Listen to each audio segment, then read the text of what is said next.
It's a serious matter that burdens me. That's why I have given my life to this country. If I have to visit every barangay, even the prisons, no matter how far, para lang masabi ng bayan, mga kababayan, mahal tayo ng Diyos. Jesus lang ang inyong tingalain. Siya ang namatay at nabuhay. So that means, siya lang ang nakakarinig ng dasal natin. Wala nang iba. Siya lang ang nagbayad ng ating mga kasalanan sa krus.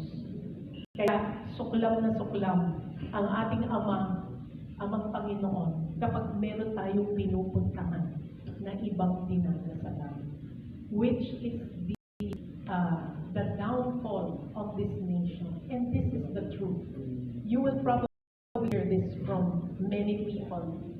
And yet, because it is my burden to teach the truth because I love my country. I really love my country and I am burdened kung gaano kahirap ang mahirap dito sa